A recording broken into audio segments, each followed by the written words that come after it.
زمزمه‌ای برای گذشته‌ای بی بازگشت.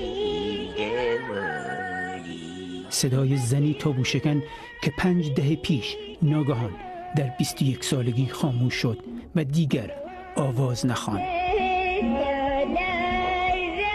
فتانه ولیدی اولین زن کرد در ایران بود که در اواخر دهه‌های 40 و 50 شمسی در رادیو ملی ایران به کردی آواز خواند. در سال 1332 در شهر سنندج در کردستان به دنیا آمد. پدرش در سال 2001 در مصاحبه با تلویزیونی در کردستان عراق حکایت کشف استعداد دخترش را این گونه بازگو می‌کند. فتانه کلاس سوم چهارم، یعنی حدوداً 12-13 سالگی، با من سر تمرین موسیقی می اومد. متوجه شدیم صدایی بسیار زیبا و دلچسبی داره. اولین زنی بود که در کردستان کردی خوند و در خوانندگی و هنر رو به روی دختران کرد گشود.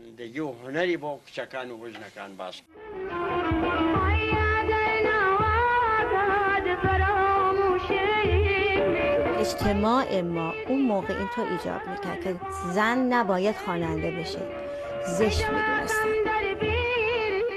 شاهین طالبانی از خوانندگان همشهری فتانه ولیدی است که چند سال پس از او خوانندگی را شروع کرد.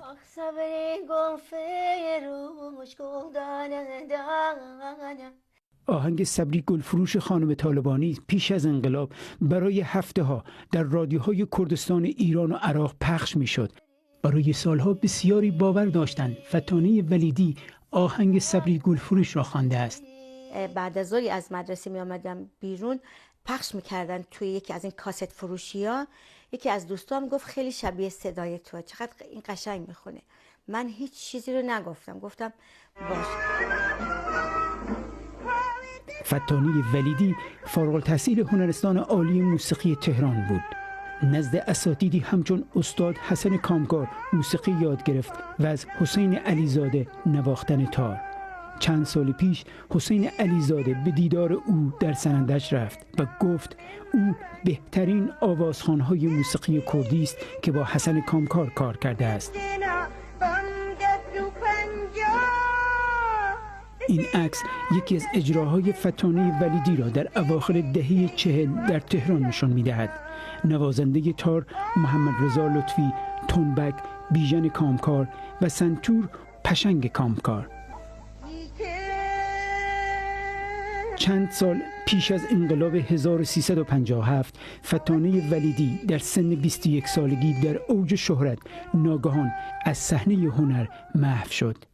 حکایت‌های زیادی درباره علت سکوت او نقل می‌شد. یکی می‌گفت او شکست عشقی داشته و دیوانه شده.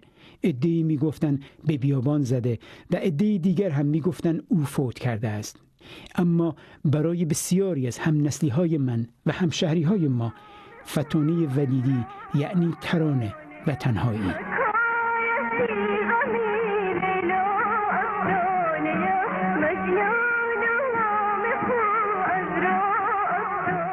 فتانه ولیدی گرچه در 21 سالگی صدایش خاموش شد، اما تابو شکنی او در دهه 40 خورشیدی راه را برای زنان کرد به عرصه موسیقی در ایران باز کرد.